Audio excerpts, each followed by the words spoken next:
notaris-notaris ini selain bagus membaca aktanya, ternyata lebih bagus lagi pada saat mengaji, Masya Allah.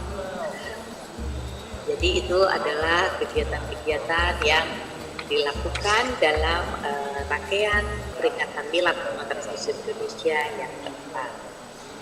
Kemudian kajian sore ini akan menutup rangkaian peringatan Milad ini, akan tetapi jangan khawatir karena Notaris Muslim Indonesia ini mempunyai bidang tablik yang salah satunya adalah rutin mengadakan kajian-kajian. Untuk itu Bapak Ibu hadirin yang hadir di sore ini, baik yang notaris ataupun yang bukan, karena memang kajian kita selalu bersifat untuk umum. Jadi nanti untuk kapan lagi kita akan mengadakan kajian, kita tunggu saja flyernya ya. Insya Allah kita akan mengadakan kajian daring secepat mungkin, karena itu merupakan salah satu program rutin dari bidang tablik. Apakah di Rembang Gus Baha sudah hadir? Oh belum ya, kursinya masih kosong. Baik, jadi teman-teman, Bapak Ibu sekalian, walaupun kajian kali ini dilakukan secara daring, insya Allah ya kita tetap mendapatkan keutamaan dari majelis ilmu, karena memang setelah pandemi ini banyak hikmah yang kita bisa dapatkan. Salah satunya kajian kita ternyata bisa menembus jarak ya, karena sekarang enak banget kajian, apapun kajiannya bisa kita ikuti, dimanapun kajiannya bisa diikuti asalkan ada sinyal yang baik. Jadi ini salah satu hikmah dari pandemi ini, bahwa sekarang kajian bisa diikuti oleh siapa saja. Baik, sambil menunggu Gus Baha, ini sebagian jadi Milad Notaris Muslim Indonesia ini kita adakan dari 3 kota yang berbeda. Sebagian panitia berada di Rembang, langsung mengawal Gus Baha di sana. Sebagian panitia berada di pondok pesantren di Sukabumi untuk mengikuti rangkaian secara kopi darat di pesantren kita di Sukabumi, dan sebagian panitia mengendalikan dari Jakarta, dan sebagian tim IT berada di Jawa Timur. Luar biasa. Jadi ini kita berkolaborasi antar notaris di seluruh wilayah Indonesia untuk mengadakan acara milad ini. Baik Bapak Ibu, mohon bersabar. Ini kita juga sedang menanti kedatangan Gus Baha di Rembang. Sesaat Gus Baha datang, kita akan langsung mulai kajiannya.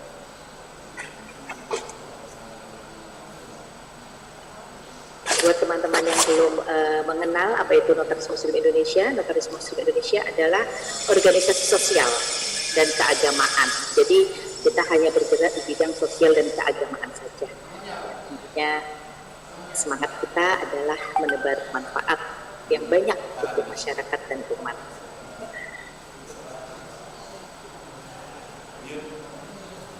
Baik, sambil menunggu kedatangan Gus Baha, mungkin Mas Tommy bisa menayangkan pidato Pak Ketua Umum tadi mungkin Mas Tommy, biar teman-teman atau Bapak-Bapak Ibu yang baru pertama kali ikut kegiatan ini mengetahui tentang Notaris Muslim Indonesia. Ada video singkat dari Ketua Umum kita Bapak Heri Sosiawan.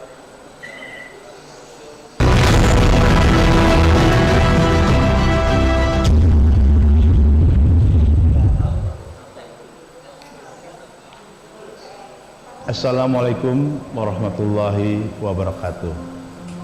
Notaris Muslim Indonesia adalah organisasi yang bergerak dalam bidang sosial keagamaan. NMI menjadi wadah bagi kami untuk memperdalam ilmu agama, meningkatkan iman dan takwa, menjalin silaturahim, serta menggerakkan amar ma'ruf nahi munkar. Semoga NMI bisa menjadi wadah bagi seluruh notaris Muslim Indonesia untuk bersama-sama menggapai jannah. bersedia dikukuhkan menjadi pengurus Notaris Muslim Indonesia, DPP Notaris Muslim.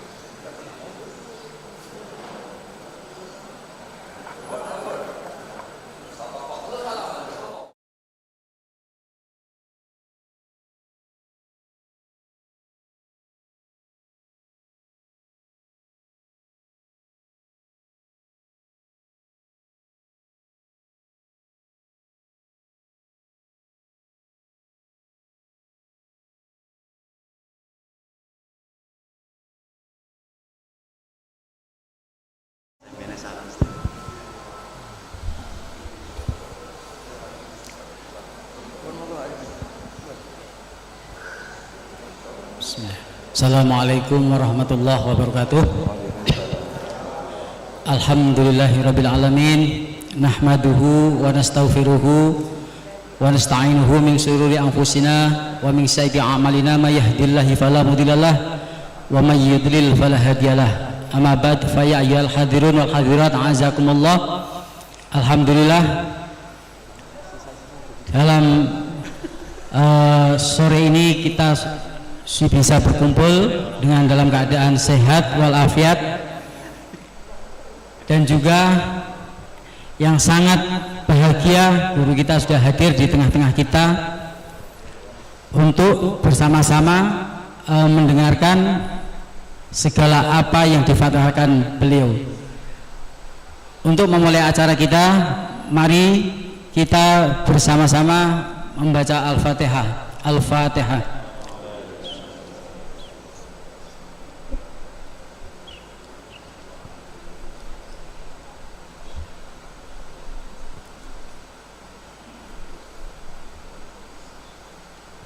Kita mulai jam 4 lebih 10 menit. Nanti kira-kira setengah jam 30 menit guru kita memberikan ilmu.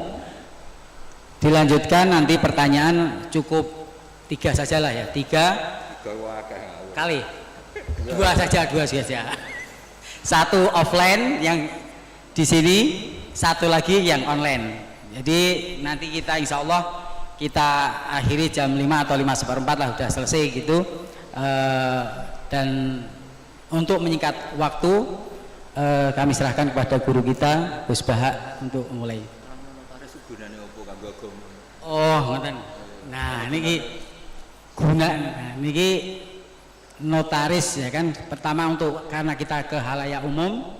Jadi notaris itu adalah, ini beliau barusan saya disuruh menerangkan apa itu notaris, nggih tak terangke. Dawe guru kudu harus nurut. Nah, notaris itu adalah pejabat umum, ya kan, pejabat umum di mana mewakili negara untuk kepentingan masyarakat, ya kan.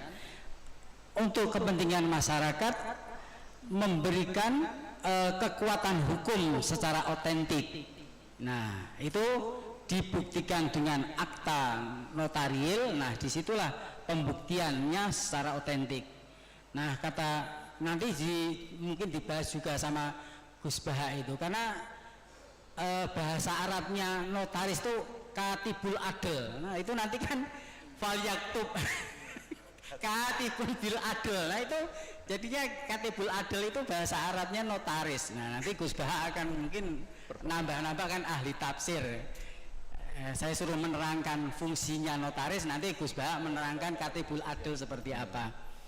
Mungkin itu untuk lebih lagi karena kita di pesantren, seperti mau bikin yayasan, lembaga badan hukum lainnya, PT ataupun koperasi atau apapun. Nah, ini di dunia pesantren akan berjumpa dengan namanya notaris. Nah, notaris inilah yang menjembatani perwakilan negara untuk kepentingan terhadap semua warga negara Indonesia. Mungkin itu singkatnya. Nanti kalau lebih luasnya bisa didiskusikan lain karena waktunya nanti akan berkurang. Mungkin seperti itu. Gus Baha bisa dimulai. Mun tentang mriki.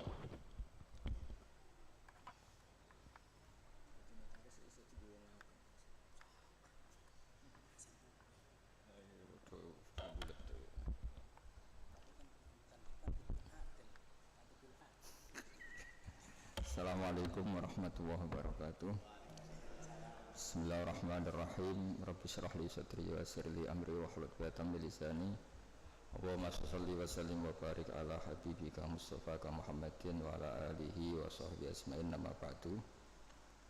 Yang kita hormati bersama Ketua Umum Pengurus Pusat Notaris Muslim Indonesia Bapak Heri Sosiawan SHMH, Bapak Sekretaris Umum Bapak Ahmad Bangsali SHMKN ya, Bapak Dewan Penasehat Notaris yang saya hormati, Bapak Zainal Arifin yang saya hormati, PLT Bupati Rembang saya hormati, semua yang hadir yang saya hormati. Kita akan ngaji fikih tentang notaris. Tadi yang diceritakan Pak Arifin itu sisi baiknya, tapi tadi saya bisik-bisik sama Pak Imam itu bisa nggak dipakai bodoni, ya bisa kan. Ya memang lembaga apa saja itu bisa dipakai nipu ya. Agama ya bisa dijual, kekerasan yang bisa dijual, kelemah lembutan yang bisa dijual. Jadi ibu-ibu ini yang cantik-cantik itu kalau ketemu orang tuh malah kesunatan tuh judes. Jadi dalam fikih itu kalau orang cantik itu haram lemah lembut, harus apa? Judes. Jadi dalam sebuah ayat diterangkan, ya nisa an-nabi lastunna ka ahadim minan nisa ini taqaitunna fala takhda'na bil qaul. Jadi di antara aturan perempuan itu kalau dia cantik, kalau ketemu lelaki itu tidak boleh bersikap lemah lembut. Karena kalau lemah lembut, pikiran lelaki yang nakal itu dianggap mau. Jadi makanya punya istri judek itu berkah. Karena agak diganggu tetangga. Yang repot tuh judes sama suami, ramah sama yang lain, itu masalah itu. Nah begini ya tentang notaris atau tentang penulisan ya. Di antara yang diyakini para ulama, awwalu ma khalaqallah, pertama yang diciptakan Allah itu al-qalam. Qalam itu pena. Karena semua fakta sejarah itu butuh pencatatan. Dan kalam ini yang mencatat semua peristiwa yang mulai alam ini diciptakan sampai hari kiamat. Semuanya sudah dicatat oleh Allah Subhanahu wa taala. Lalu pencatatan ini untuk apa? Kalau para malaikat ini nanti supaya kita tahu bahwa apa yang terjadi di dunia atau di sistem hukum modern sebetulnya lebih dulu di sistem Lauh Mahfuz. Malaikat itu yang nanti di langit itu hanya merujuk catatan, jadi tidak ketemu kita. Makanya nanti ukurannya itu catatan amal itu dikasihkan. Kalau kebetulan itu baik, delalah itu corong Jawa delalah, kita nerimanya pakai tangan kanan. Kalau buruk catatan itu kita nerima dengan tangan kiri, masih lumayan, ini buruk yang medium. Kalau buruk banget sudah nerimanya tangan kiri, kita menerimanya dengan memunggungi yang ngasih. Jadi sudah disimali masih waro apa? Itu kan pelecehan. Sudah nerima pakai tangan kiri, cara nerimanya dengan memunggungi. Nah, artinya kalau orang modern bilang catatan itu penting untuk sebuah bukti atau akte itu penting untuk legalitas hukum atau apa saja, sebetulnya Allah mengelola alam ini mulai dulu itu sudah pakai catatan. Jadi masyhur itu kita mungkin hafal, ini tak carikan ayat-ayat yang mungkin Mas Arifin biar gampang hafal tuh, yang juz 30 saja. Hafal 30 juz atau juz 30? Ini pendereknya Mas saya, Mas Arwani, ini penderek Mbah Mun, tapi kayaknya tidak meyakinkan hafal Quran apa enggak kayaknya. Wa inna alaikum lahafidhin, tersama kiroman katibin, terus ya'lamu nama taf'alun. Jadi semua itu berdasar catatan. Terus catatan itu dikasihkan. Ketika dikasihkan itu catatan itu berdasar apa? Lah saking baiknya Allah itu kalau baik ditulis 10, kalau buruk ditulis apa? 1. Tapi banyak ulama yang mendikan begini, untuk diterima sebagai baik itu banyak syaratnya. Misalnya sedekah, materi yang diberikan harus thayyibah, harus baik, dari pekerjaan yang apa? Halal, dengan niat yang baik, yaitu ikhlas. Jadi baik itu memang ditulis 10, tapi catatannya agak banyak, aturannya agak banyak. Nah buruk itu ditulis 1, tapi nggak ada catatan.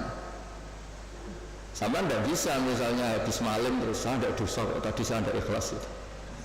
Ndak bisa. Habis korupsi, insya Allah korupsi saya nggak diterima Allah, dan saya ndak ikhlas itu. Ndak bisa. Sementara sholat itu ditulis 10, tapi untuk menjadi sah itu catatannya banyak. Ya misalnya saya ini kecelok kiai, terus kalau jadi imam terus sholat nggak khusyuk kan malu. Akhirnya ya khusyuk saya ini mu'allal, ada penyakitnya karena demi jaim, jaga apa? Imam. Kayak saya misalnya bupati kok gak ngomong kesejahteraan rakyat itu kan ya malu, akhirnya ngomong. Apa betul hatinya gitu apa enggak ya gak tahu. Jadi ribet. Untuk kebaikan itu ribet. Saya kiai ngomong agama, ini demi penjelasan agama apa profesi, apa cari keuntungan juga nggak pernah tahu. Sehingga agama ini tidak hanya ngeritik orang fasik, tapi yang ngeritik ulama. Sehingga Imam Ghazali itu ngarang Ihya, itu diantara juz-juz awal itu ngeritik ulama, itu aneh. Kenapa itu aneh? Karena wong Imam Ghazali itu ulama, kok karangannya justru ngeritik apa? Ulama. Karena agama ini datang untuk membenahi semua. Saya ulang lagi, agama ini datang untuk membenahi semua, termasuk membenahi sistem keulamaan. Di antaranya aturannya adalah ilmu itu harus tercatat. Jadi notaris itu nggak boleh bangga, sebetulnya itu mengikuti tradisi tertua dalam sejarah alam raya ini. Awwalu ma khalaqallahu itu al-qalam. Ya tentu di atas itu semua ada Nur Muhammad SAW, tapi ini kita bicara al-qalam. Nah kenapa semuanya harus tercatat? Saya sedikit cerita.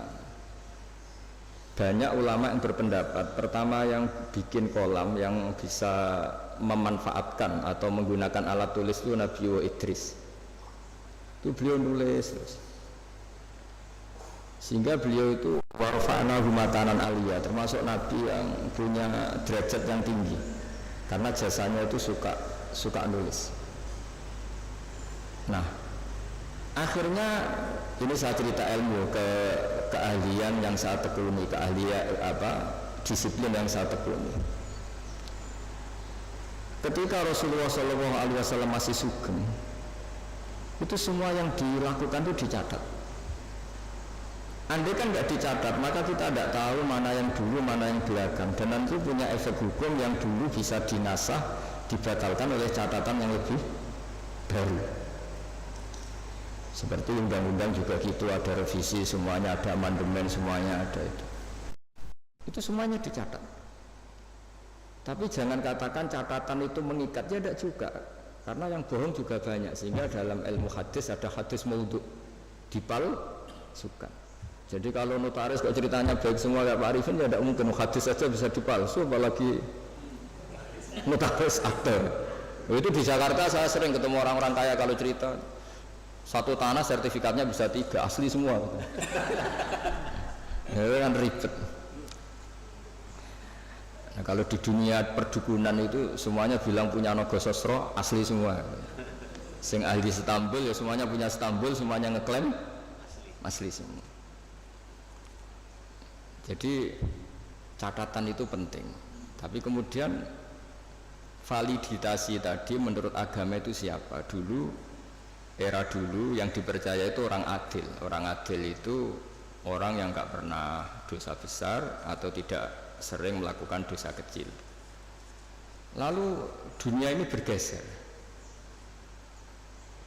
lebih mendengar ke saksi ahli. Ini yang mulai agak ruwet menurut agama, tapi tidak ruwet menurut ilmu modern. yaitu saksi itu harus orang yang ahli, yang membidangi itu.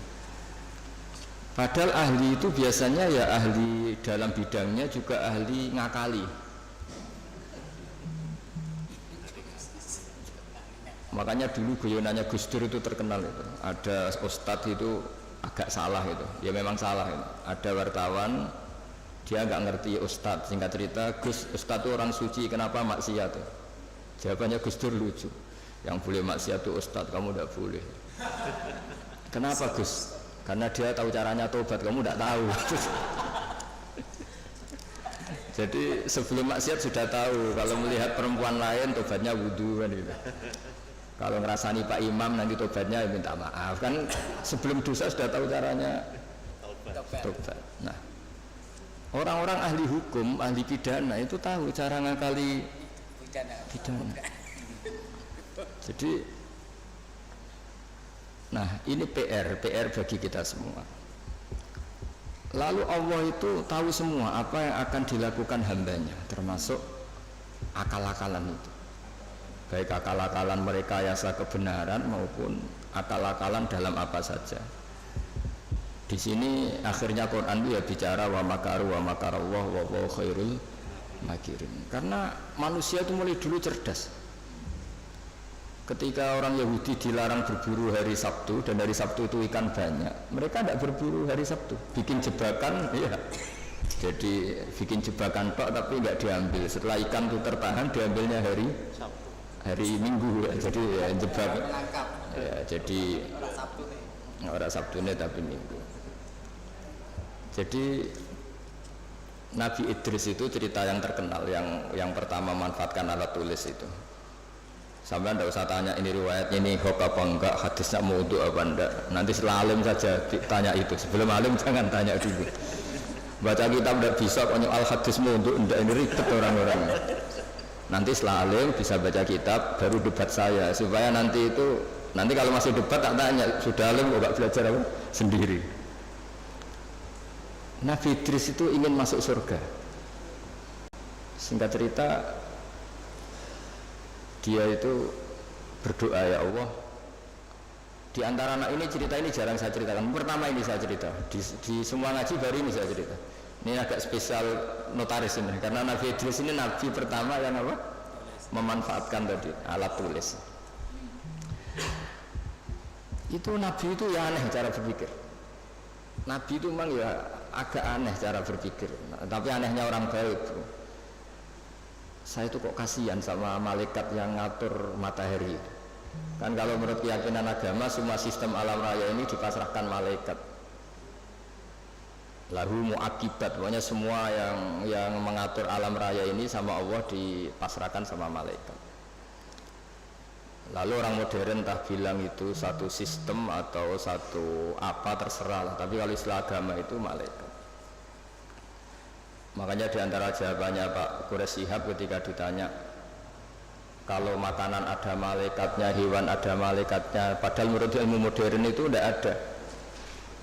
Terus kata Pak Quraisy, jika gizi kamu katakan gizi, lalu vitamin kamu katakan vitamin, tidak ada yang melarang, kenapa agama pas bilang itu ada malaikat kamu ribet gitu. Jadi sebetulnya manusia itu ya lucu. Ketika sama tak kasih tahu, pisang itu ada vitamin apa? Kamu kan jawab vitamin A. Andai kan dulu penemunya bilang vitamin Z gitu kan, kamu tetap bilang Z. Iya kan? Kenapa ketika kita bikin istilah malaikat ribet? Jadi sebetulnya manusia itu aneh. Ya dulu orang ya nggak ada namanya bupati, adipati. Sekarang jadi bupati. Mungkin pencipta bahasa adipati mangkel piye ganti jadi bupati itu dulu adipati. Ya itu kan masalah nama saja, masalah apa? Singkat cerita Nabi Idris itu ya Allah, tolong beri keringanan malaikat yang bagian ngatur matahari.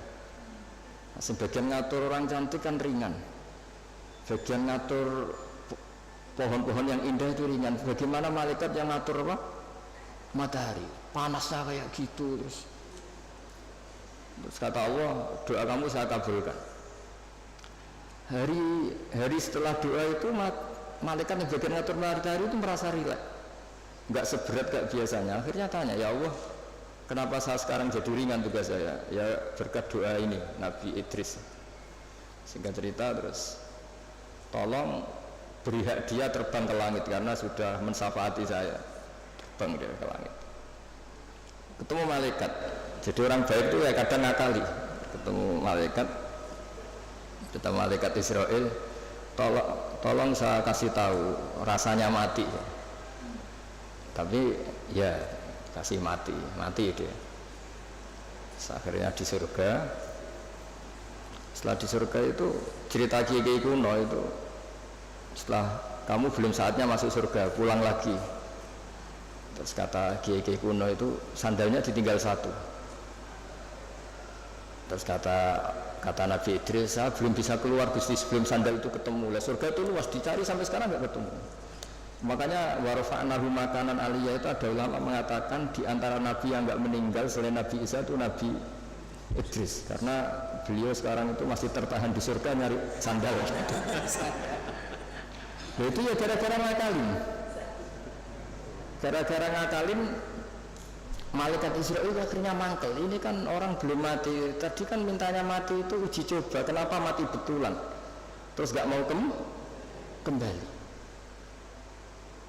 Ini cerita. Jadi Allah itu saking baiknya, kadang-kadang kesaksian orang yang agak-agak nipu itu ya diterima.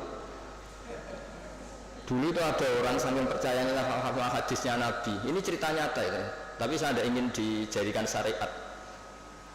Ada orang tuh saking percaya sama hadisnya Nabi. Dalam hal itu bagus, tapi dia harus nipu untuk mengaplikasikan itu.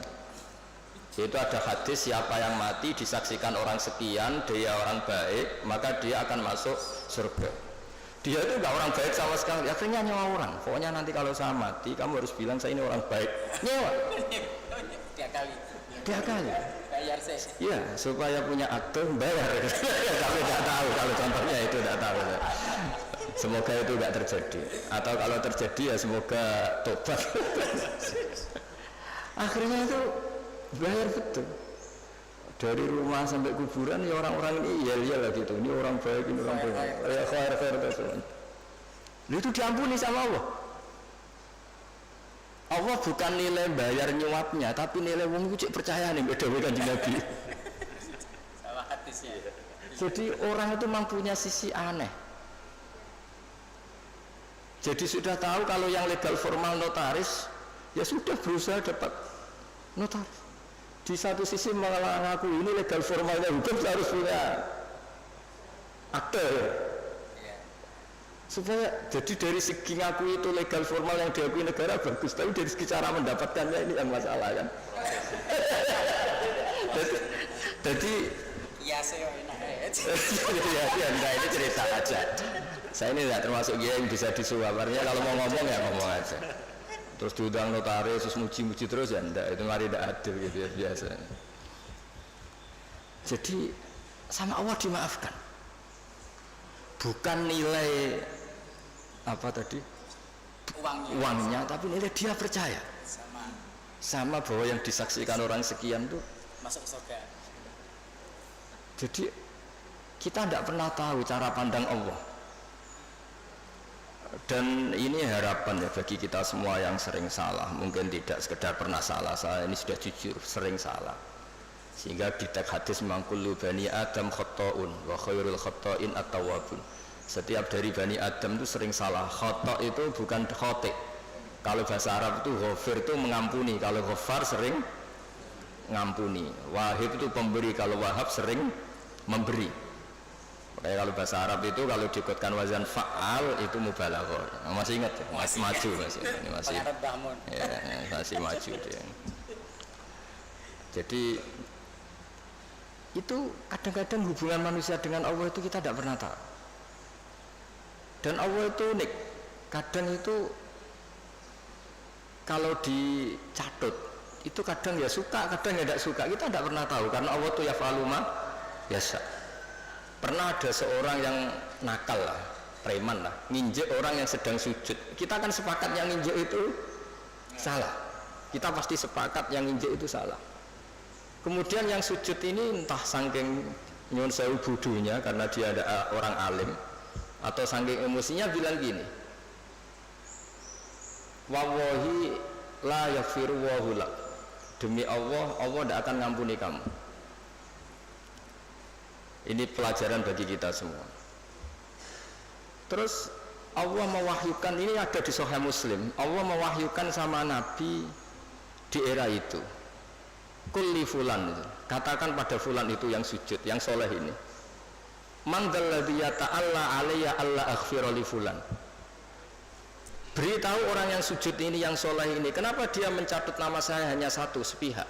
Saya ini Tuhan loh, bisa aghfir, bisa uadzib, saya ini bisa memaafkan, bisa menyiksa. Kenapa sifat saya yang diceritakan hanya saya pasti menyiksa? Ini tidak fair kata Allah.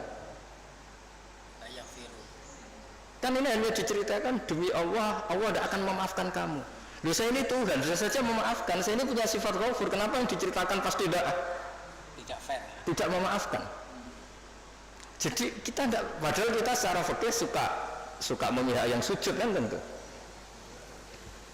Itu ibarat satu keluarga nakal, terus kakaknya bilang, nak sepeda motor buat dulu mesti bapak mesti ngamuk, jebule bapak era ngamuk, lah do sepeda sapa narawai bapak malah kalau tonggo ribet kan.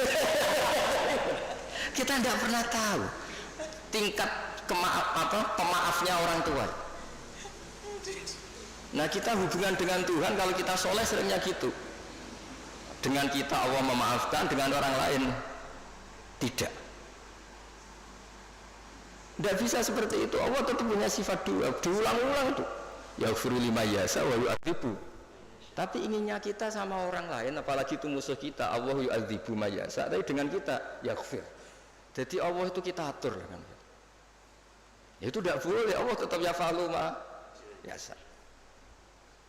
Jadi bisa saja saya nanti masuknya surga itu dulu Pak Imam saja, meskipun hanya PLT Bupati, bisa saja.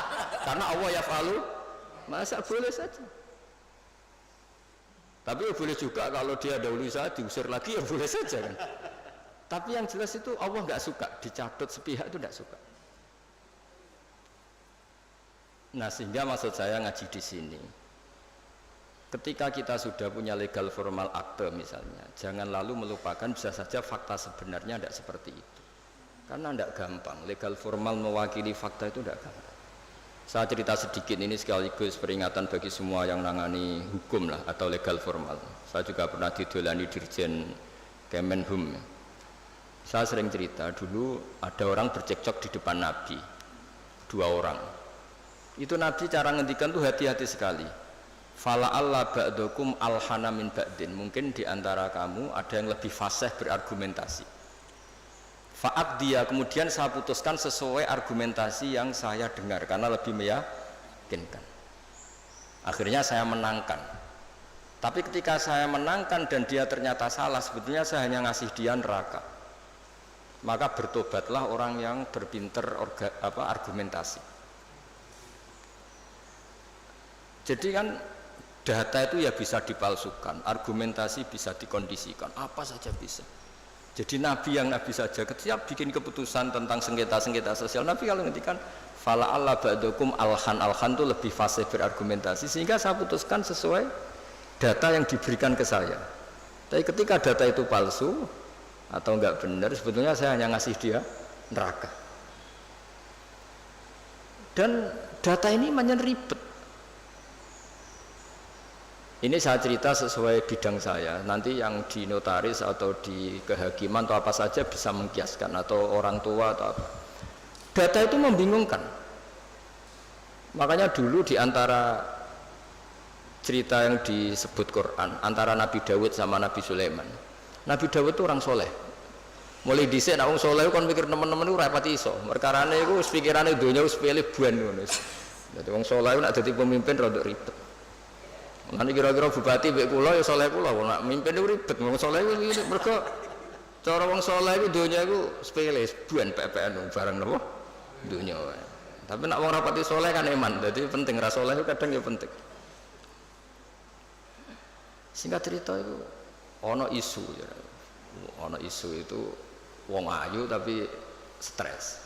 Diperkosa wong papat. Walhasil akhirnya hamil.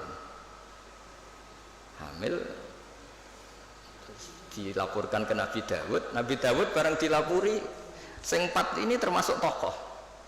Rasa diterusno tokoh agama nanti keliru, nanti geger. Pokoknya tokoh lah. Ya aja muni tokoh birokrasi kok banyak tersinggung. Pokoknya tokoh.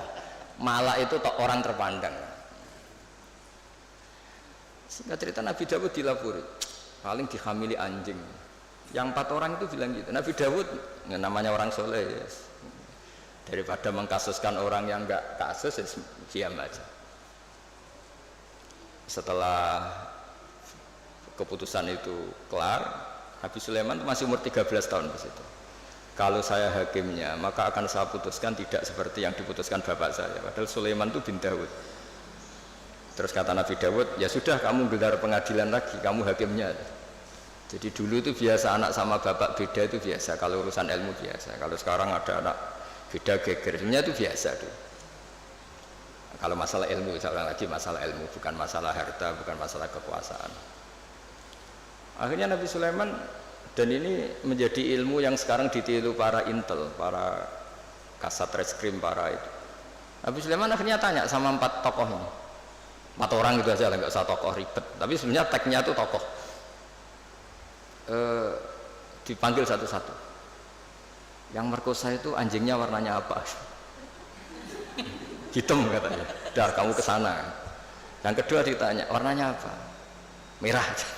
Padahal 4 orang itu ketika di depan Nabi Dawud, 4-4-nya bersaksi bahwa itu diperkosa anjing. Semuanya menyaksikan. Nabi Dawud memutuskan ya sudah anjing gitu. Nabi Dawud nggak mau ribet. Berarti sudah merah, hitam, putih. Nggak tahu yang keempat jawab apa nggak ada anjing. Pokoknya 4 ini warnanya beda-beda. Setelah satu-satu terus dikonfrontasi bareng. Kamu tadi bilang apa? Hitam. Kamu tadi bilang apa? Merah. Kamu tadi bilang apa? Putih. Katanya menyaksikan bareng. Kenapa anjingnya jadi beda-beda? Berarti kamu bersekongkol bohong ya?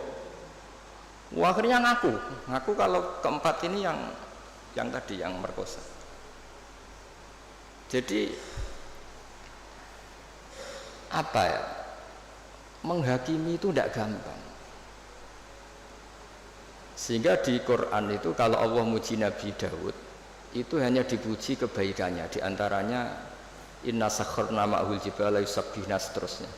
Tapi ketika masalah hukum kata Allah fafahamnaha Sulaiman wa kullan atayna hukmau wa ilma. Jadi kalau masalah kecerdasan memberi hukum itu kata Allah fafahamnaha Sulaiman, cerdas anaknya.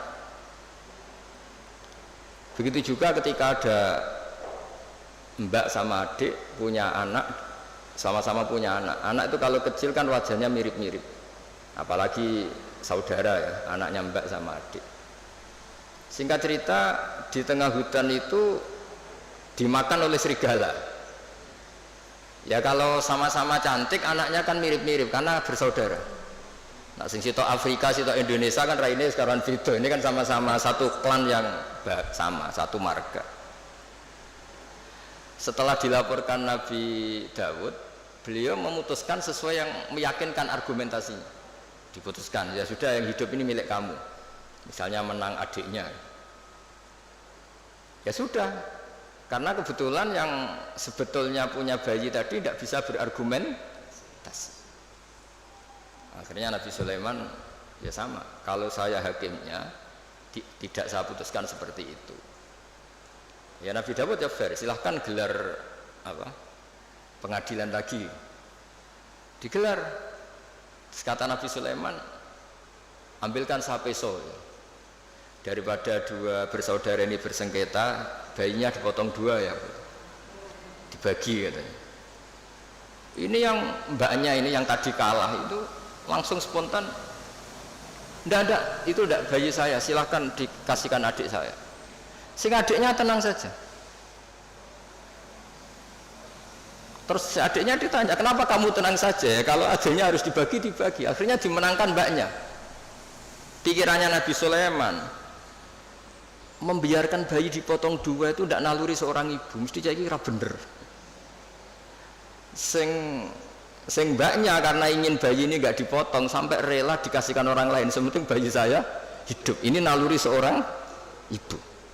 Nah, ini kepintaran Sulaiman. Jadi dia memanfaatkan psikologi untuk memutuskan siapa yang. Sebetulnya di notaris, di kehakiman bisa pakai teori itu. Ono wong kok oleh ngajokno permohonan wis bulat terus. Jadi wis alamat wis. Karena kata Nabi itu semua riwayat mengatakan al-haqqu sahlun, kebenaran itu nyaman. Bawaannya kebenaran itu nyaman. Ditanyakan tetangga-tetangga yaitu miliknya, ditanyakan kerabatnya yaitu miliknya. Tapi kalau barang nggak bener itu mesti mubang. Kan harus ngambil data-data yang nggak validkan yang apa. Sebenarnya kalau barang hak itu pasti gampang. Tapi masalahnya selalu ada orang yang pintar berargumen. Nah, makanya terus ada aturan tadi al-bayyinatu alal mudda'i. Jadi mudda'i itu orang yang mengklaim itu harus lebih punya apa? Bukti.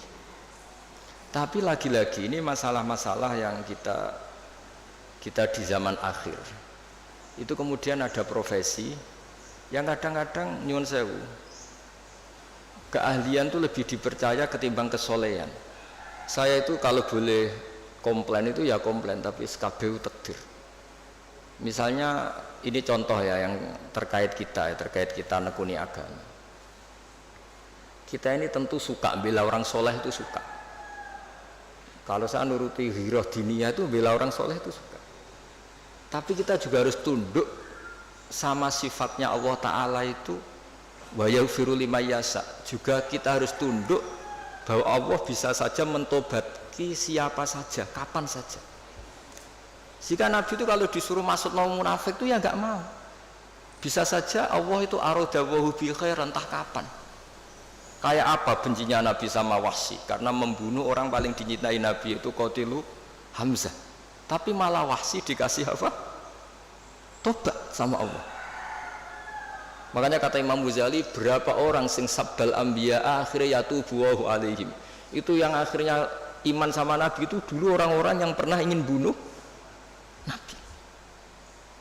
Iya, Abu Sufyan itu yang mimpin perang Uhud, Abu Sufyan, mimpin perang Badar, Abu Sufyan. Tapi akhirnya tobat jadi mertuanya Nabi. Sehingga kita ini atas nama agama juga ininya bela orang soleh mati-matian.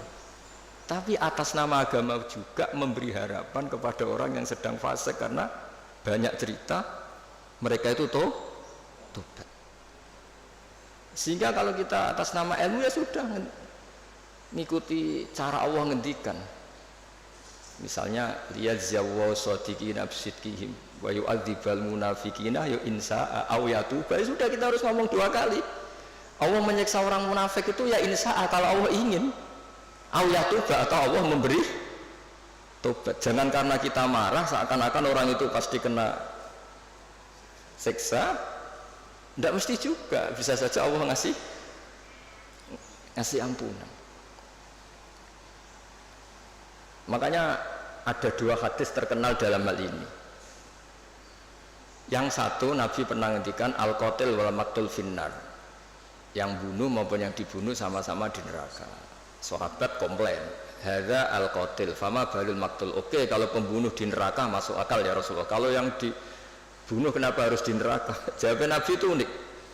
Yang dibunuh itu sebetulnya masalah nasib saja, mentalnya tetap pembunuh. Sehingga dia harus tetap ketika orang duel sama-sama pakai pedang, semua mentalnya apa? Pembunuh. Mentalnya sama-sama, cuma inisial mati, tapi mentalnya tetap pembunuh. Sehingga dengan dihitung niatnya ini, ya sama-sama harus di neraka. Al-qatil wal maqtul finnar. Tapi Nabi pernah ngendikan juga, suatu saat saking rahmatnya Allah, al-qatil wal maqtul sama-sama happy di surga, sama-sama senang di surga.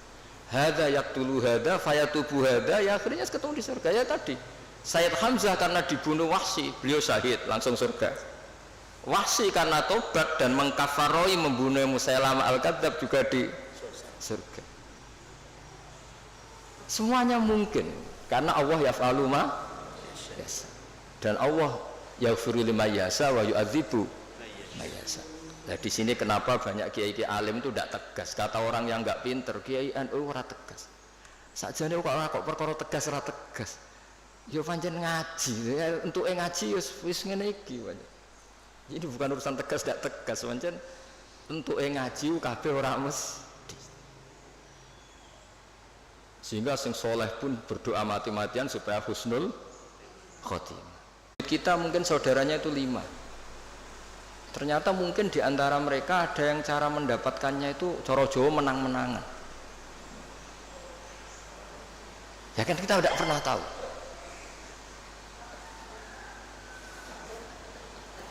Ya kita tidak pernah tahu. Makanya di sini dibutuhkan selalu apa? Istighfar. Ya saya ulang lagi ya. Jadi kita ini tidak pernah tahu. Jangan-jangan yang kita miliki itu ada kecampuran-kecampuran hak orang lain. Karena kita tidak pernah tahu.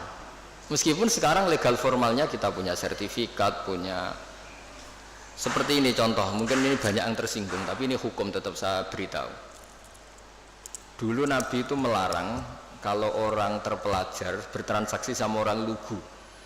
Dalam ilmu ekonomi itu layabi hadirun libadin. Orang terpelajar itu nggak boleh transaksi sama orang lugu. Karena bawaannya itu mesti ngakali. Bawaannya itu mesti ngakali. Terus naha Rasulullah antalakir rukban. Nabi itu melarang secara ekonomi penjual dari kampung-kampung itu dicegat sebelum masuk pasar. Jadi Nabi inginnya orang yang bawa sapi itu sampai ke pasar sapi supaya ngerti harga pasar. Tapi kadang-kadang tengkulak itu suka dicegat di perjalanan, apalagi dulu belum ada internet, belum ada HP. Terus orang dicegat ngertinya yaitu sudah harga terbaik. Padahal itu harga paling murah. Itu sehingga naha Rasulullah antalakir rukban. Terus di kitab Fathul Mu'in, ini dengerin semua maklar-maklar ini supaya tobat. Di Fathul Mu'in itu walayasihu bi'ul fuduli, jual belinya maklar itu enggak sah di kitab Mu'in. Tapi Indonesia kan enggak anut Mu'in, anut untung rugi kadang-kadang itu. Jadi misalnya gini Pak Arifin ya, saya ini orang desa bawa sapi ya, sudah mbah-mbah tua itu, sudah mbah-mbah tua bawa sapi. Biasanya bawaannya maklar itu, mbah ini jenengan sapi ini kepengen pajeng pinten ya 10 juta. Pun mbah 10 juta. Biasanya mbah tua itu dilungguh neng warung kon ngopi, dibiayai paling 5.000 kan kopi. 5.000. Terus si Pak Arifin tadi jual sapi itu di pasar. Kalau laku 11 juta ya dijual, mbah mau dikasih 10 juta. Tapi kalau lakunya hanya 9, gak ngangkat mbah dibalekno meneh. Mau rugi 5.000. Nah, pertanyaannya gini. Ketika nyata-nyata laku 11 juta, uang 11 juta itu imbalannya sapi apa imbalan omongannya Pak Arifin? Harga sapi apa harga apa? Enggak, sapi itu masih milik siapa coba? Mbah itu. Berarti uang 11 juta itu milik siapa? Mbah itu. Tapi kamu ikhlas enggak nyetorkan 11 juta? Mana-mana cari nih. 1 juta berarti ini.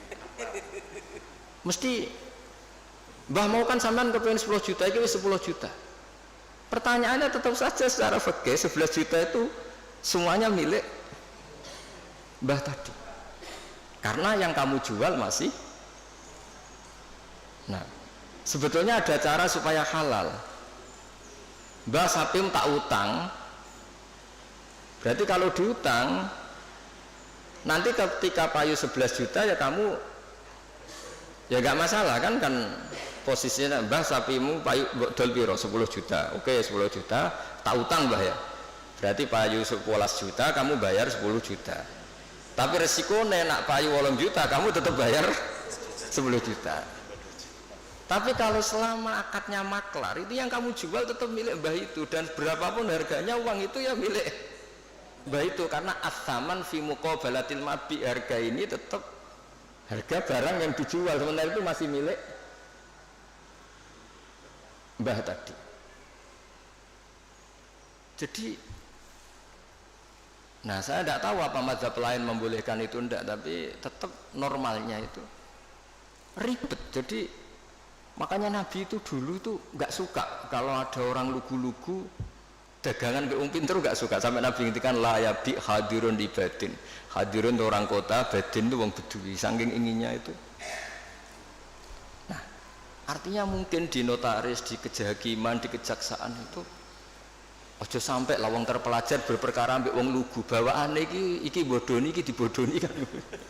Apa juga kita harus pakai hukum seperti itu? Potongannya kok lugu mbek wong pinter.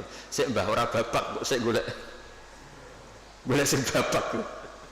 Jadi ini kebenaran saya itu memang ingin mengungkapkan ya. Jadi cobalah perbaiki perilaku kita. Jangan sampai ada pembodohan dalam perdagangan maupun dalam pendidikan. Dulu ketika kita komplain sama sistem pendidikan nasional kenapa sering ada regulasi juga gitu. Masa yang di NTT sama daerah-daerah terbelakang standar nasionalnya disamakan yang di Jakarta, kan nggak boleh. Sama sebenarnya di perdagangan juga gitu. Masa orang pinter boleh kulak barang di daerah-daerah yang terpencil, mesti bawaannya juga ngakalin gitu. Jadi cuma ya gimana ya kita seperti itu mau, cuma ini cerita ngaji, kamu ngelakoni nge monggo mboten nge istighfar, pokoknya ini kan cuma saya harus ngomong supaya orang itu ngerti lah sebenarnya agama ini menata semua. Soal kita tidak bisa melakukan itu ya kita istighfar, tapi agama ini sudah mengatur semua supaya sistem ini supaya mengayomi. Kan kula niku angger ana wong desa ngoten.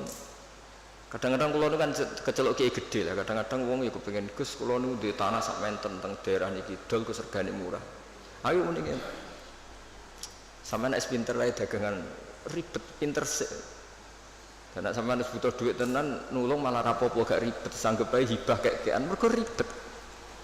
Lah saiki ora wong duwe dhuwit iku seneng wong desa tetep goblok. Dan tetep kena di akal. Makanya kadang-kadang nyuwun sewu dinas pariwisata barang nggak harus istighfar. Maksudnya istighfar itu gini, kadang-kadang nyuwun sewu juga yang wisata nak ditakoki kenapa kamu suka main di daerah ini? Saya seneng, masyarakatnya masih tradisional. Wah saja adol serabi isu-isu.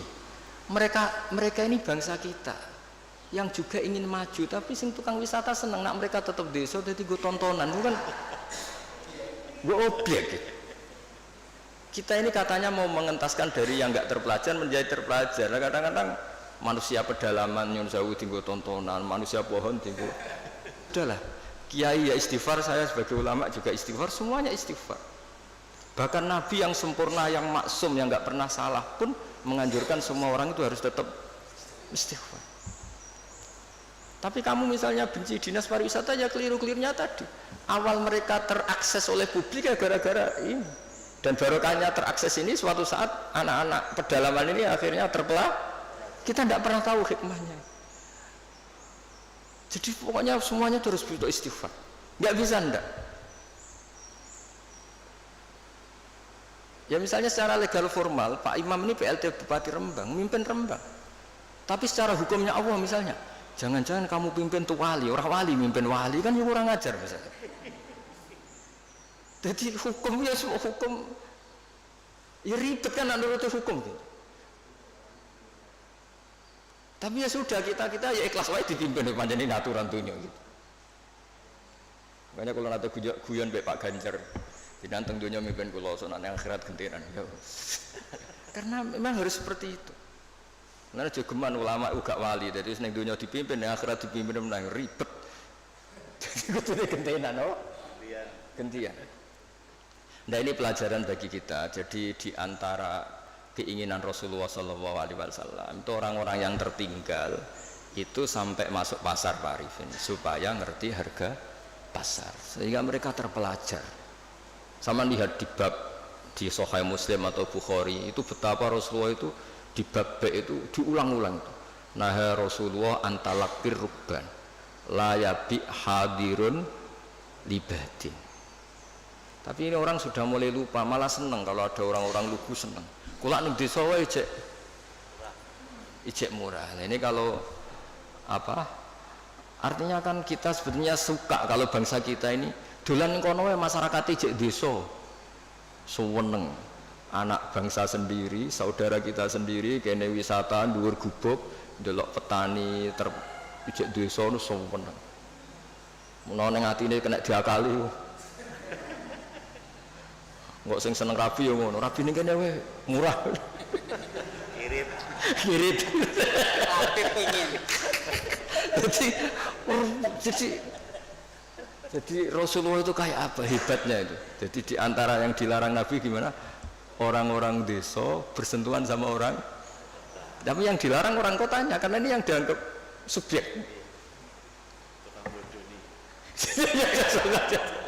Nah ini enggak niat nyinggung siapa-siapa, tapi cobalah wong ini ngaji supaya apa, supaya ngerti lah bahwa betapa agama ini mengatur apa semua. Ya, saya kira demikian. Assalamualaikum warahmatullahi wabarakatuh.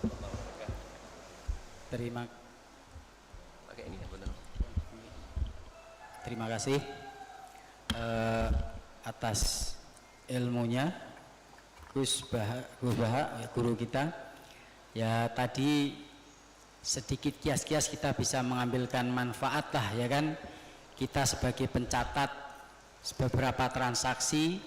Nah tadi Gus Baha bukan menyindir tapi mengkias-kiaskan supaya kita amanah ketika membuat suatu produk legal formal tadi seperti akta, hati-hati jangan dicontohkan seperti tadi sebagai maklar lah, sebagai apa. Nah itu maksud Gus Baha bukan menyindir tapi kita supaya hati-hati.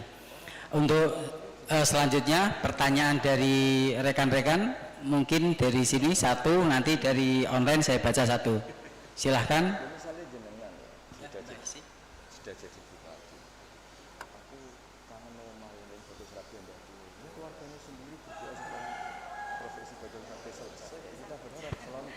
Assalamualaikum warahmatullahi wabarakatuh. Waalaikumsalam warahmatullahi wabarakatuh. Terima kasih atas waktu yang diberikan kepada saya. Gus Baha ini idola kami, Gus, dari Jawa Timur kami. Oh iya, dari iya. Surabaya. Iya, jauh-jauh ke Surabaya dari sini ingin mendengarkan langsung pengajian Jauhan Gus Baha. Banten. Begini Gus, sesuai dengan tema kali ini kan dengan iman dan amal soleh kita menuju Indonesia maju ya. Tapi alhamdulillah tadi melebar ke notaris ya sebagai profesi kita. Yang kita tahu bahwa iman saya, iman semuanya ini seseorang pasti abdon ya Gus ya. Nah bagaimana kiat untuk menjaga iman ini agar bisa stabil, Gus Baha. Demikian dari saya, terima kasih. Assalamualaikum warahmatullahi wabarakatuh. Wonten gurune kok murite. Monggo, Gus. Masalah iman itu banyak ulama yang berpendapat, termasuk mayoritas ahli sunnah wal jamaah. Ibu Isi ya? Kok bisa namanya gitu? Iskarima. Oh ya bahasa Arab itu. Iya, nggak usah diteruskan nanti mati dulu. Itu kan hiduplah secara mulia atau mati secara syahid. Begini ya, iman itu banyak ulama berpendapat, mayoritas ahli sunnah bahwa iman itu bisa naik, bisa turun. Tapi banyak ulama juga yang berpendapat tidak bisa naik, tidak bisa turun, karena iman itu tasdek. Tasdek itu membenarkan. Jadi misalnya gini, saya beri contoh ya. Ini misalnya, ini warna apa? Biru ya? Biru. Saya berkeyakinan pulpen ini biru. Ya sudah biru. Ketika saya tidak menggunakan pulpen ini secara baik, saya tetap berkeyakinan ini biru. Ada orang yang berkeyakinan ini biru dan memanfaatkan kebiruannya. Ada orang yang berkeyakinan air itu menyegarkan, dan kemudian dia pas dahaga tidak minum. Keyakinannya benar, tapi dia bodoh karena sudah ngerti solusinya minum kok tidak mau. Tapi imannya masih benar. Kalau nah di sini banyak ahli sunnah wal jamaah. Orang percaya kalau Allah itu Tuhan, Muhammad adalah Rasulullah wa Habibullah, tapi dia nyuwun sewu tidak sholat. Menurut pendapat ahli sunnah wal jamaah, dia tetap entah kapan tetap masuk surga karena dia tetap iman. Orang yang mengatakan air itu menyegarkan itu masih waras, meskipun dia tidak memanfaatkan air itu. Orang yang mengatakan Allah itu Tuhan dan Muhammad kekasihnya masih waras meskipun tidak sholat. Nah di sini makanya pendapat ahli sunnah itu gimana? Orang yang meyakini Allah itu Tuhan, Rasulullah kekasihnya dan Rasulnya tetap mukmin, tidak menjadi kafir. Meskipun harus disiksa neraka lama sekali karena tidak sholat, tidak zakat. Nah ini penting saya utarakan, di antara pembeda ahli sunnah dan tidak adalah ahli sunnah tidak pernah mengkafirkan orang yang maksiat, tapi tetap dosa. Nah sekarang begini contoh paling gampang, koruptor itu setelah korupsi masih warga Indonesia apa enggak? Masih kan? Penjahat juga warga Indonesia enggak? Jadi orang tidak tercerabut dari warga Indonesia hanya karena korupsi. Nah, jika iman dengan makna tasdik, maka iman itu seperti tadi. Tapi iman itu masalahnya adalah diantaranya itu kalau sudah percaya itu yang ngambil konsekuensinya. Nah, di sini mengalami yazidu wa yanqus. Misalnya cara wong Jawa nek wis keceluk bapak ya tanggung jawab, nek wis keceluk suami ya nafakoi. Tapi pertanyaannya, suami yang sempurna gimana? Yang nafakoi, yang mencintai.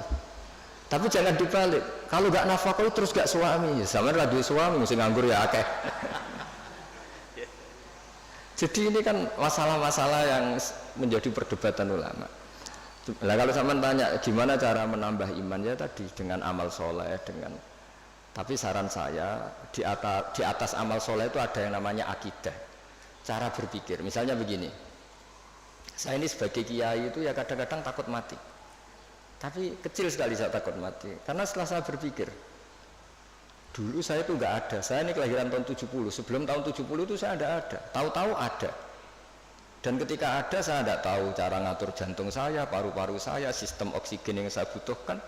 Artinya ketika kita hidup pun itu sebenarnya kita tidak pernah ngatur kehidupan kita. Kenapa kita takut mati? Takut wah aku nak mati itu saya wopo ning kuburan. Wis ditimbun, diapaan terus bisa apa? Sebetulnya zaman kita hidup pun kita bisa apa coba? Apa terus mentang-mentang bupati dia ngatur jantungnya sendiri kan ya enggak? Apa mentang-mentang presiden terus bisa ngatur oksigennya kan enggak? Sebenarnya zaman kita hidup itu ya tidak bisa ngatur diri kita. Makanya inna sholati wa nusuki wa mahyaya wa mamati lillahi rabbil alamin. Jadi ulama itu melatih itu. Makanya manusia itu pernah jadi janin, ini untuk pelajaran. Kata orang-orang tasawuf, janin itu ya pernah protes sama Allah. Ya Allah, kenapa saya punya kaki? Memangnya untuk apa? Karena dia di kandungan ibu, masih di rahim. Untuk apa punya kaki? Saya tidak perlu jalan-jalan. Untuk apa punya tangan? Tapi setelah lahir baru tahu gunanya kaki sama tangan. Nanti mati juga gitu. Artinya zaman kita hidup sendiri itu tidak bisa ngelola kehidupan kita sendiri. Kita tidak bisa ngatur jantung kita, paru-paru kita, tidak bisa. Tapi gara-gara keangkuhan kita, seakan-akan ketika kita hidup itu bisa menentukan semuanya. Padahal tidak sama saja. Nah, dengan begini terus kita iman tuh gampang. Ya sudahlah, paling mati seperti itulah. Saya zaman hidup ya tidak ngerti cara ngatur hidup. Toh nyatanya hidup paling pas mati juga Allah cara ngelola kehidupan kita setelah mati. Ya sudah. Saya itu bayangkan gini Pak Arifin, saya pernah ada sekumpulan dosen ngaji saya di Jogja, tak jawab itu sampai banyak yang nangis. Saya bilang gini, andai kan Anda jadi Tuhan, susah mana mengembalikan orang seluruh dunia hidup lagi sama bikin Nabi Adam. Karena ini banyak yang ilmuwan biologi, susah bikin Nabi Adam. Karena ketika Allah bikin Nabi Adam itu kan bikin master. Di Nabi Adam itu tersimpan miliaran atau ratusan miliar orang yang akan hidup ila yaumil. Allah harus bikin satu sistem gen yang berpopulasi, yang melahirkan populasi utuh lagi. Itu kayak apa desainnya susahnya? Di Nabi Adam itu awal mula coba harus bikin sperma yang nanti itu jadi indukan semua sperma seluruh dunia. Jadi cara ilmuwan nak wis ana dibalekno gampang, sono datane. Ana adene cara notaris. Artinya apa? Sebetulnya alam seluruh manusia ini pernah ada di satu fisik orang, yaitu Nabi Adam. Lho cara sampean dadi ilmuwan, susah gak gawe Nabi Adam. Bikin manusia master yang nanti melahirkan miliaran orang dan semuanya mandiri. Setiap kelahiran itu kan punya jantung sendiri, punya paru-paru sendiri, punya. Terus masternya itu bikinnya gimana soalnya? Dan setiap jantung itu punya sistem sendiri, punya urat sendiri. Dan itu dulu dipadatkan di siapa? Nabi Adam. Makanya Allah tuh sering cerita, kalau kamu tidak percaya kenapa saya bisa mengembalikan kamu selamati, coba kamu berpikir, kamu ba'da'ana awwala khalqin itu dari tanah dan kemudian jadi manusia. Ya sama lah, setelah itu nanti jadi tanah tak jadikan manusia lagi, masalahnya apa? Kan nggak pernah ada masalah kata Allah. Nah itu juga cara-cara menambah apa? Keimanan, maksud saya seperti itu. Ya saya kira demikian. Kemudian ini saya satu dari online ya kan, yang lagi ngetren katanya nih Gus. Jadi sekarang ada katanya hayya ala jihad. Oh, provokator kan. Nah ini pertanyaannya dari Mas Faris Sidoarjo. Bagaimana kriteria batasan sehingga dikatakan pemberontak pada pemerintah yang sah atau buhot? Dan kemudian bagaimana menyikapi kejadian yang lagi ngetren viral tentang adzan ajakan jihad? Apakah itu ada tuntutan dari Nabi atau tidak, atau termasuk bid'ah? Oh. Nah, berat. Enggak, biasa aja kan. Enggak, ini kalau notaris bakas ini aneh. Pertanyaan umum ini. Enggak, sebetulnya semua orang tahu kok apa adzan itu ya dengan kalimah-kalimah yang sudah seperti itu riwayatnya dari Rasulullah Shallallahu Alaihi Wasallam. Dan kita masalah jihad juga ngerti lah. Dulu bangsa kita ini dijajah Belanda ya mereka otomatis jihad. Dulu Mbah Hasyim ya bikin resolusi jihad. Semua itu kan muqtadul hal sesuai konteks. Nah, kalau dalam keadaan damai juga orang ya nggak suka jihad ya, karena ya saya pernah baca di beberapa kitab kewajiban jihad itu penting. Andai kan dulu tidak diwajibkan jihad ketika kita dijajah Belanda sama Jepang, itu juga bingung. Andai kan Islam tidak punya ajaran apa? Jihad itu. Tapi ketika hukum itu berdasar muqtadul hal, maka hukum itu menjadi gugur ketika muqtadul hal itu tidak ada. Jadi tanggapi saja secara ilmiah. Jadi kita juga kebingungan loh, andai kan dulu nggak ada bab jihad di fikih itu ketika kita dijajah apa? Belanda. Coba ketika kita dijajah Belanda, dijajah Jepang, terus ajarannya mau kasih sayang tok. Monggo. Pek, monggo pendet mawon. Andai kan dulu nggak ada ajaran jihad kan ketika Belanda jajah di Tegal di mana? Ini monggo pendet mawon. Kan ajarannya wong tua dhisik kan ngalah. Ikhlas. Tapi barokahnya ada apa? Ajaran apa?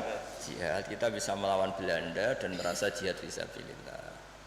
Tapi di mana-mana jihad itu ya ada konteksnya. Nah, dulu kenapa Rasulullah tegas ya? Karena memang harus tegas. Rasulullah jelas benarnya, musuhnya jelas salahnya. Di zaman akhir itu tidak segampang itu. Jadi ini nggak usah jadi jawaban yang perlu dibentur-benturkan, biasa aja, normal saja. Saya dengan Mas Imam ini ya karena dia tamu tak hormati gitu. Jadi kalau mulai ganggu waktu saya tidak saya hormati lagi kan tidak ada. Jadi ya sudah normal saja. Makanya ini dilatih lah, ngadepi fenomena apa saja itu dihadapi secara normal saja, karena agama ini menyediakan apa? Semuanya. Termasuk menurut saya kita harus berjuang supaya tradisi kita superior karena kita pejabat, kita tokoh, terus nganggap desa-desa terbelakang objek itu jangan.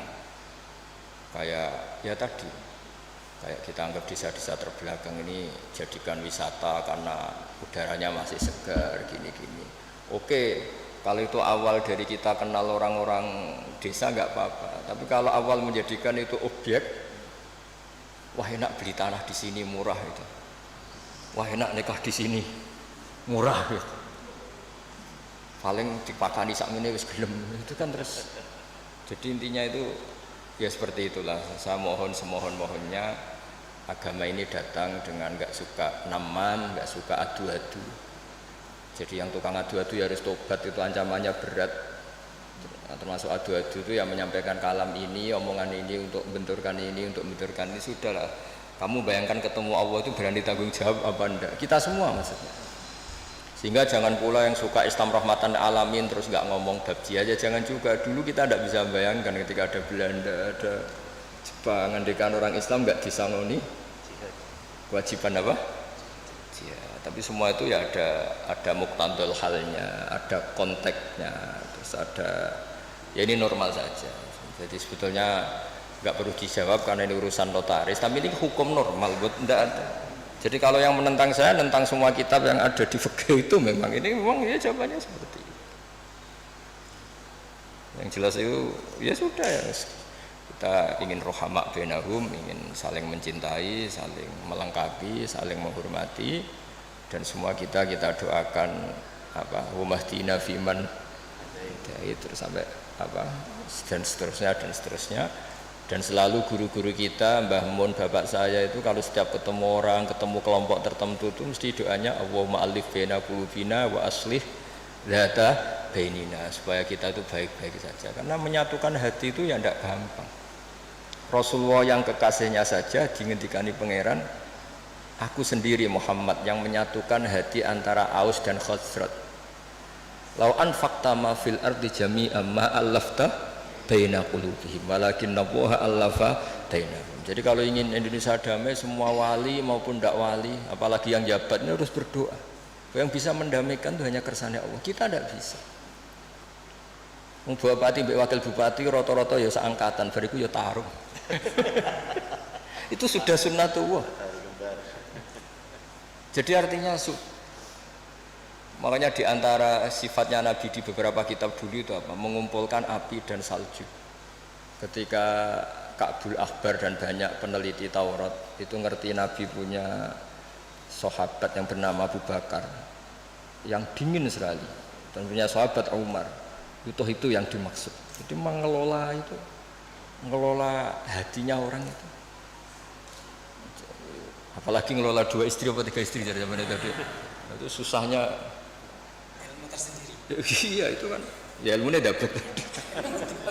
Jadi saya mohon sekali lah bahwa kita harus sering berdoa, Allahumma alif baina qulubina wa aslih dzata bainina, dan kita disatukan oleh Indonesia. Semuanya anak bangsa harus kita hormati, kita harus ingin Indonesia ini baik, lebih baik, karena PR kita ini banyak sekali. Jangan dihabiskan untuk hal-hal yang ya, jadi saya mohon sekali, jadi ya sudah seperti itulah, nggak usah ini bukan jawaban saya, jawaban nurani seluruh bangsa Indonesia, seluruh bangsa dunia.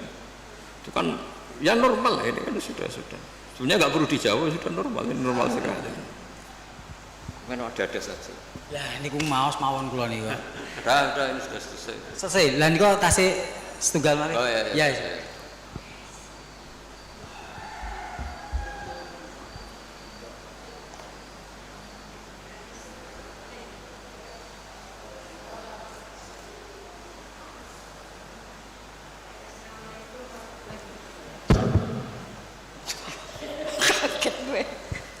Baik, terima kasih. Assalamualaikum warahmatullahi wabarakatuh. Sebelumnya kenalkan terlebih dahulu saya Esti Apung. Kebetulan juga saya sebagai koordinator tablik, bidang tablik di NMI, Notaris Muslim Indonesia. Dan memang sengaja kami kesini Ustadz karena ingin langsung berjumpa dan bertanya. Harusnya di Sukabumi, tapi kami sengaja dari Jakarta ke sini. Dari habis sholat subuh langsung ke sini. Oh, keren dong. Ya. Kalau ini dekat kok. Jadi sampai sekarang belum makan Ustaz. Lapar. Jadi saya mau tanya tadi bahwa orang yang pertama mencatat adalah Nabi Idris. Ya, yang memanfaatkan. Ya, memanfaatkan. Kemudian juga pada saat tadi Gus bilang zaman Nabi pun setiap perkataan Nabi, setiap apapun dicatat. Mungkin ada sekretarisnya Ustaz ya. Dan kami sering menanyakan juga kepada ustaz-ustaz yang lain bahwa untuk notaris ini juga diatur di Al-Quran di surat Al-Baqarah ayat 282 kalau nggak salah.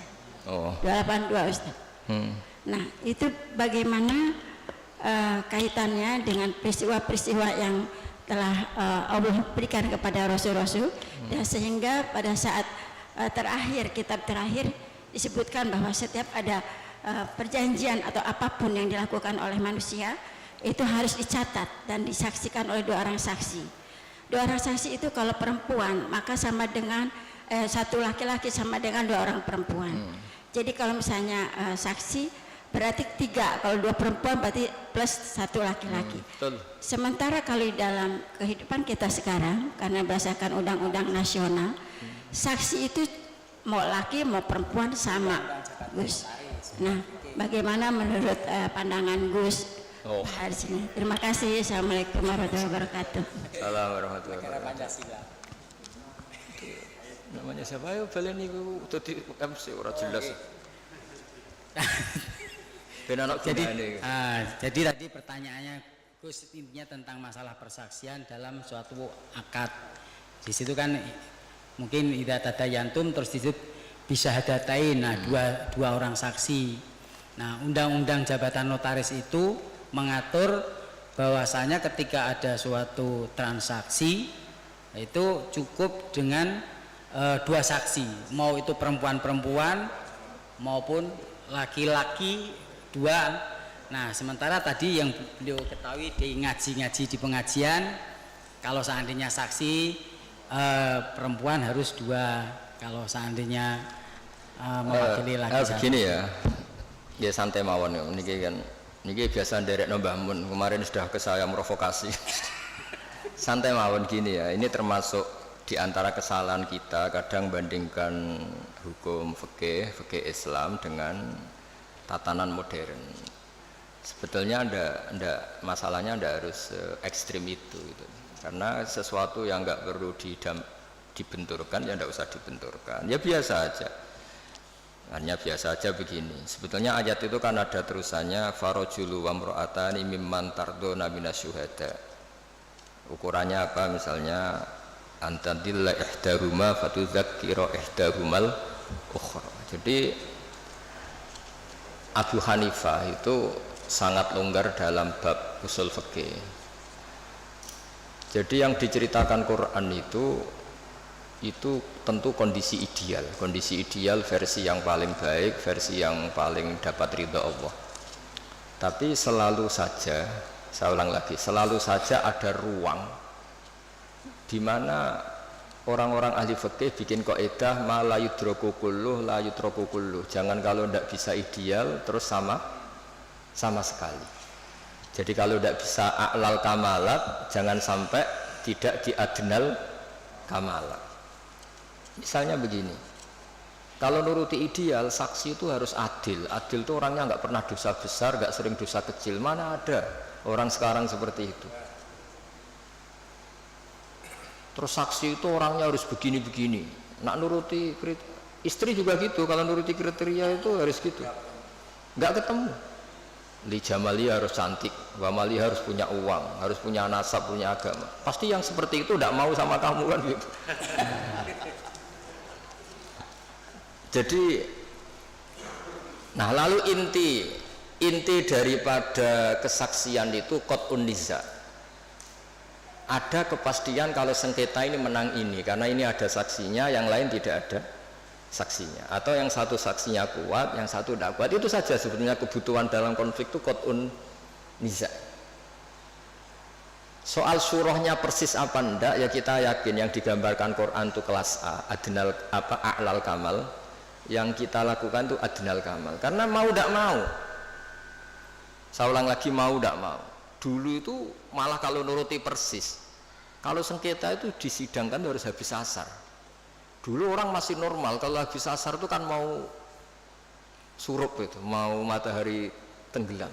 Itu zaman orang era soleh, itu mau surup itu kayak apa kiamat. Terus perasaannya orang sampai cacilik kon mlebu omah, sapi pitik kon mlebu omah. Saiki ora ya, surup-surup malah nggo mlaku-mlaku tinggo ngabuburit.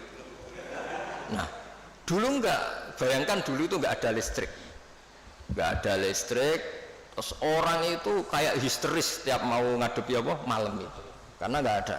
Sehingga supaya orang itu takut akhirat, takut kematian, kalau ada sidang penting disuruh habis asar.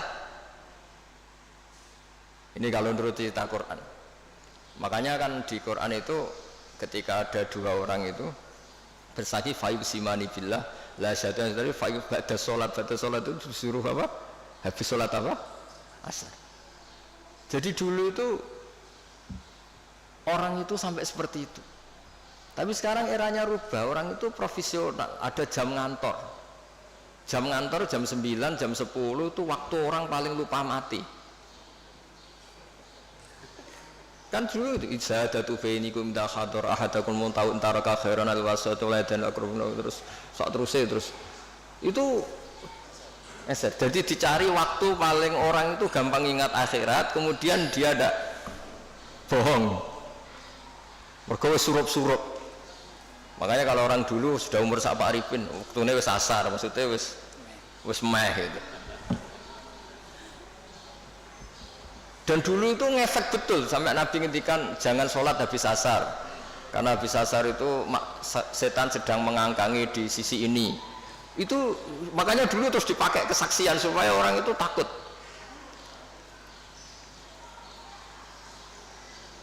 Nah, makanya saya cerita nggak perlu benturkan hukum fikih Islam dengan hukum negara, tapi kita juga jangan mengatakan terus sudah saatnya meninggalkan fikih Islam malah keliru lagi. Kita katakan tadi al-maisur la yasqutu bil ma'sur, yang bisa dilakukan ya dilakukan, yaitu tadi inti daripada kesaksian itu kan ada qat'un niza tadi.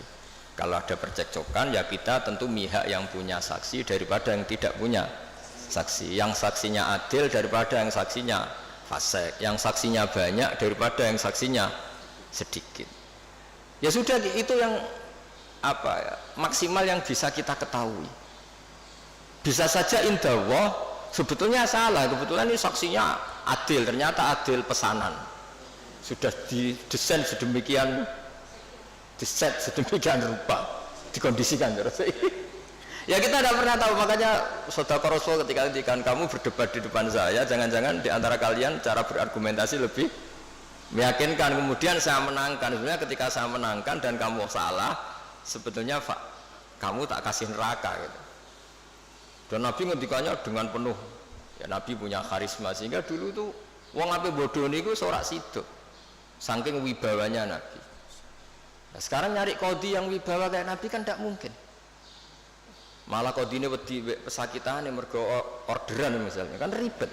Tapi jangan pula katakan gak usah ada kodi ada adil, malah gak karu-karuan dunia ini. Ya tadi kaidahnya Mbah Mun, semua ulama itu malah yudraku kulluh la yudraku kulluh. Saya sering disewani santri atau masyarakat, Gus kula badhe pegatan, bojoku ucur wewet judes ngene-ngene.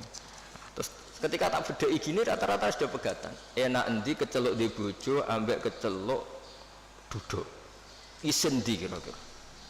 Isen duduk wis ketok wong lanang ngrati bojo iki ribet. Ya wis ora usah pegat. Paling gak ngamanno kowe status keceluk wong lanang di bojo gagah. Senajan anak ning omah diamuki ya ora usah mulai pada kono turu mulai. Jadi tadi apa malah yudroku kulluh la yudroku kulluh. Jadi kesaksian itu kan gunanya itu tadi, kalau ada sengketa hakim ini gampang mihak mana kan.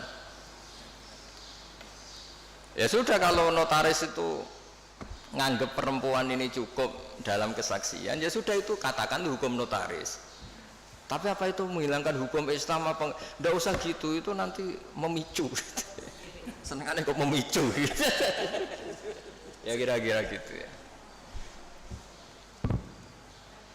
Masih ada waktu, Gus? Satu lagi. Aja cerita. Ya cerita enggak. Cerita. Ya enggak apa-apa ya diterus. Oh itu masih ada itu. Silakan. Karena yang hadir itu spesial ya, jauh-jauh. Oh ya.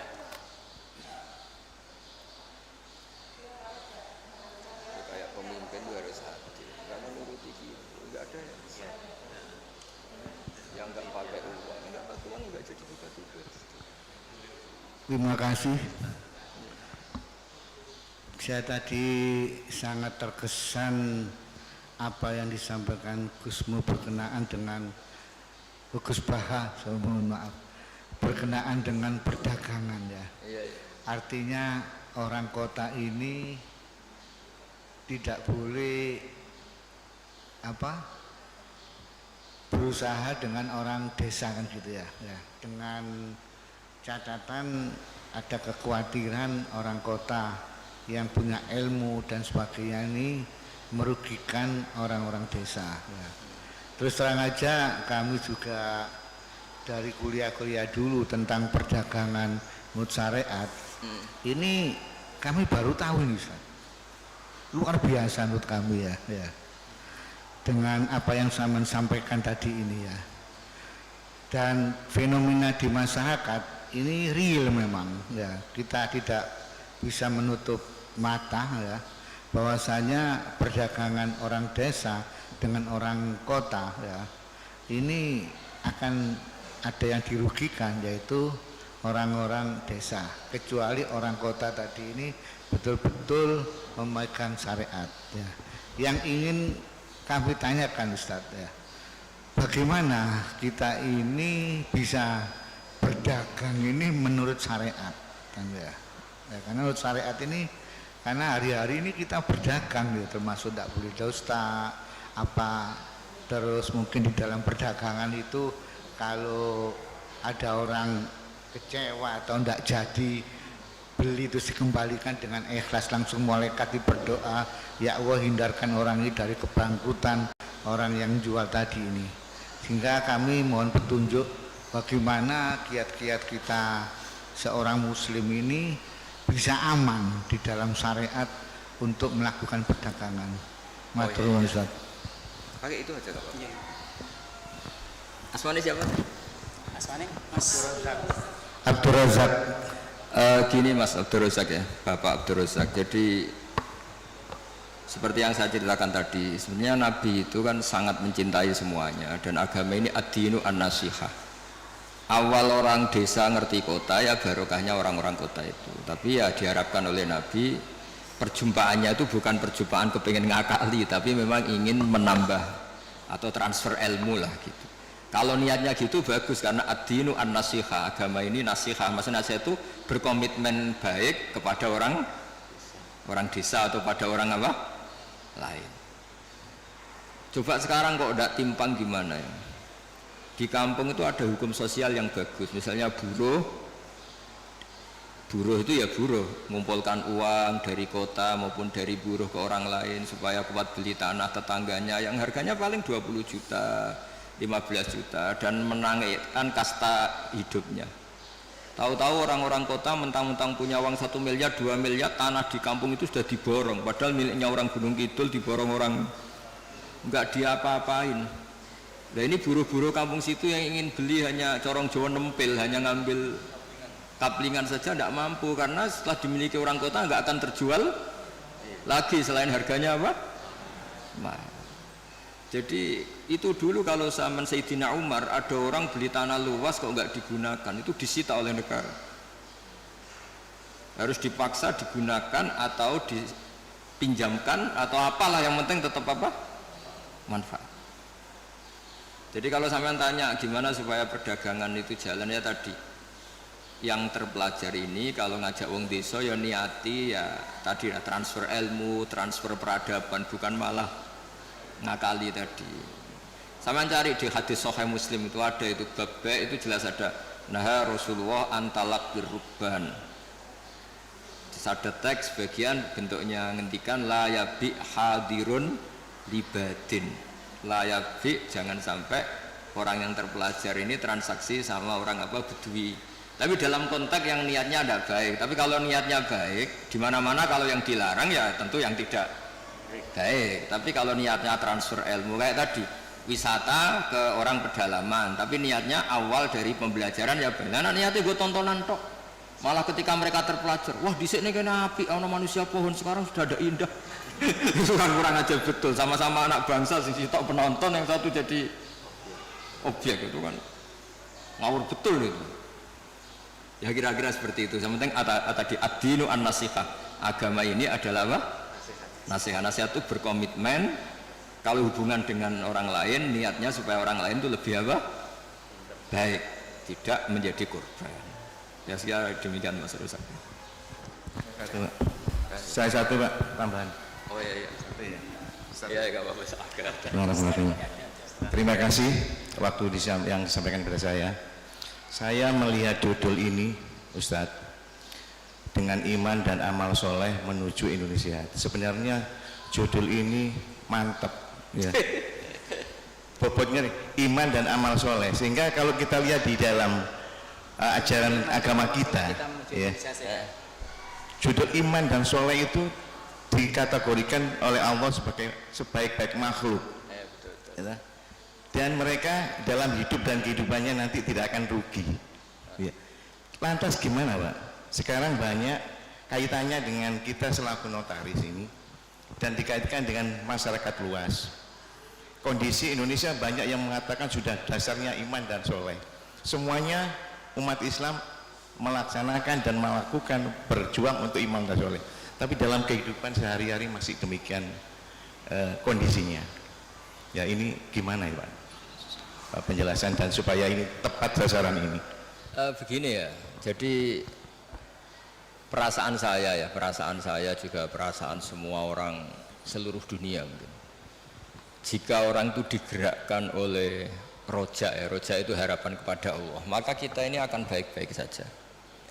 Dulu kita ditunggui Rasulullah SAW, itu tentu kita dalam kondisi terbaik. Sebagaimana hadis khairul qurun qarni, sebaik-baiknya generasi tentu yang saya tunggui, kata Nabi.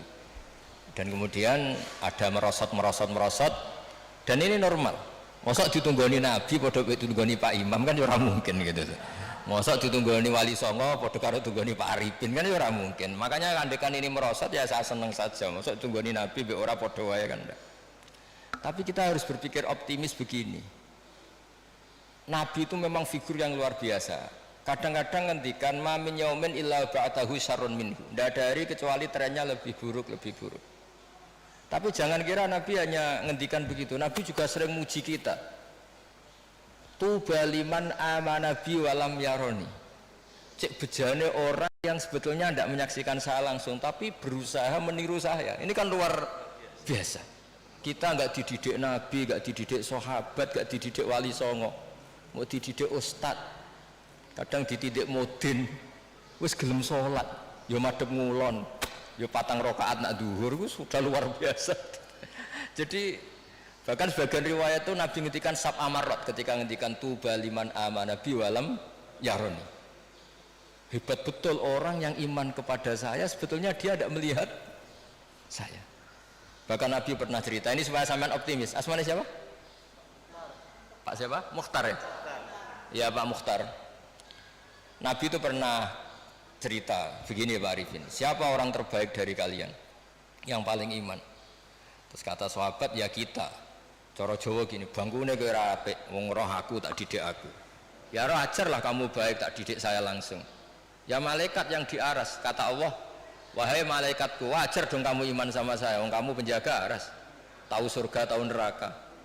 Akhirnya yang dipuji oleh Allah, oleh Rasulullah siapa? Orang yang surga ya tidak tahu percaya surga, neraka tidak tahu ya percaya neraka, apa saja percaya padahal tidak tahu. Ya kita ini. Jadi nanti kalau kita ketemu malaikat-malaikat penjaga neraka atau penjaga surga itu ya punya sisi yang kita keren. Malaikat kamu percaya ada neraka? Ya tahulah, usaha penjaganya. Saya dulu gak tahu saja percaya. Saking imannya pada Rasulullah Muhammad SAW. Artinya kita juga punya sisi top. Wong ora roh kok iman itu kan luar biasa.